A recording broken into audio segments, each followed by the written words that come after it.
Oke, jadi kita berpindah ke efek selanjutnya, yaitu mohon maaf untuk bukan efek tapi kegagalan mekanika klasik ya. Yang kedua yaitu efek fotolistrik.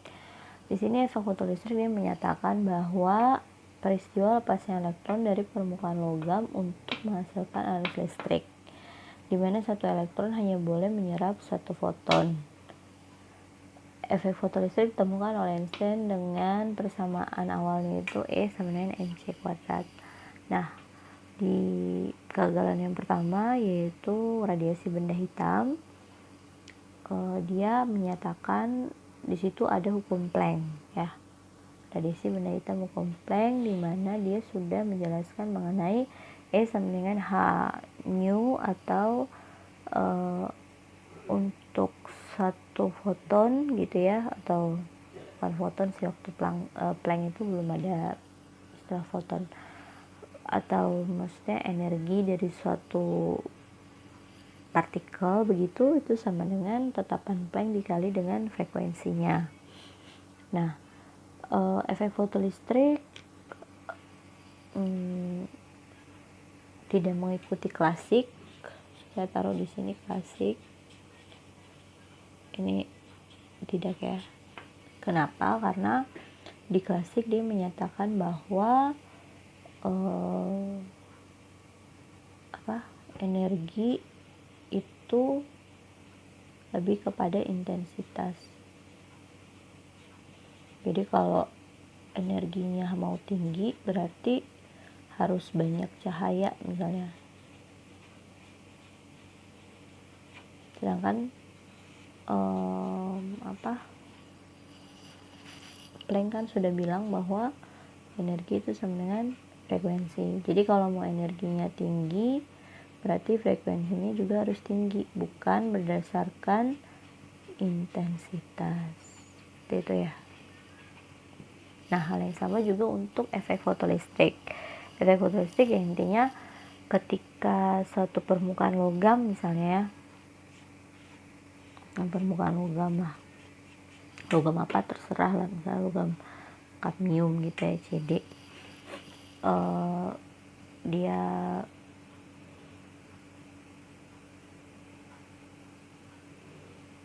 ditembaki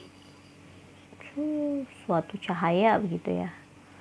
Nah, yang akan terjadi yaitu akan terlepas elektron, kan ada elektron depan ya, elektron di permukaan depan permukaan si logam tersebut ya. Nah, ketika cahayanya sampai, maka akan terjadi pelepasan elektron dari permukaan untuk menghasilkan arus listrik. Kan arus listrik bisa dihasilkan karena elektron itu dia bermuatan negatif ya. Jadi makanya arus listrik itu didapatkan itu dari elektron yang lepas dari permukaan logam tersebut. Nah, Einstein bilang bahwa satu elektron itu hanya boleh menyerap satu foton. Nah, sebelum lanjut, istilah foton itu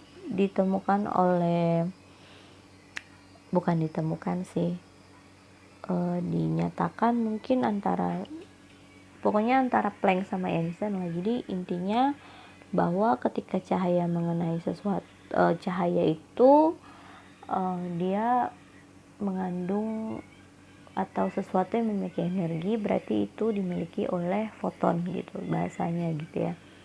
Jadi satu elektron hanya boleh menyerap satu foton. Satu foton yang dimaksud itu yang datang dari cahaya tersebut. Si klasik bilang bahwa untuk mendapatkan energi yang besar berarti kita lebih ke intensitas. Jadi kalau semakin banyak berarti energinya pasti naik gitu kan. Sedangkan pada kenyataannya sebelumnya juga si Planck itu bilang nggak bisa, energi itu tergantung dengan frekuensi atau panjang gelombang. Jadi kalau energinya besar berarti frekuensinya besar, tapi panjang gelombangnya pendek misalnya. Terus hal kebalikannya juga. Nah, ketika Einstein menjelaskan tentang lepasnya satu elektron dari permukaan logam gitu ketika ditembaki suatu cahaya, maka hanya satu elektron yang boleh menyerap satu foton dengan frekuensi yang minimal adalah frekuensi ambang batas ya, atau istilahnya apalah gitu ya, ambang batas gitu ya, jadi kayak energi minimal gitu, energi minimal supaya elektronnya itu lepas keluar gitu dari si permukaan ini. Nah, untuk elektronnya, maksudnya kita butuh energi minimal atau nilai ambang batas untuk elektron dari sini pindah keluar gitu, bisa jalan. Nah, gimana caranya elektron bisa lepas? Itu karena gini, misalnya di sini ya ada elektron gitu. Nah, ketika ditembaki foton, misalnya energi elektron itu misalnya ya, atau nilai ambang batasnya itu, atau ambang batas lah ya, saya tulis di sini. Ambang batas biasanya itu dilambangkan dengan H-nu, kalau H-nu 0 gitu, ambang batas gitu ya. Misalnya ambang batasnya itu 15 elektron volt, terus fotonnya yang ditembakkan itu 20. Karena kan 20 lebih besar dari 15, berarti elektron yang ini bisa menyerap yang ini ya. Nah, selisihnya ada 5 ya, jadi selisih 5 elektron volt. Nah, selisih 5 elektron volt ini yang dipakai sebagai nantinya energi kinetik. Jadi lebih ke kecepatan nanti dia pakai untuk lepas. Jadi yang penting pas dia lepas, lalu energi sisanya dia pakai untuk pergerakannya atau energi kinetiknya, seperti itu. Oke. Jadi kalau misalnya energi ambang batas lah ya, si elektron itu misalnya 12 elektron volt, terus energi fotonnya itu, tulisnya foton aja deh, foton. Energi foton yang ditembakkan itu misalnya 10 elektron, maka tidak bisa terjadi pelepasan, elektronnya tidak bisa lepas.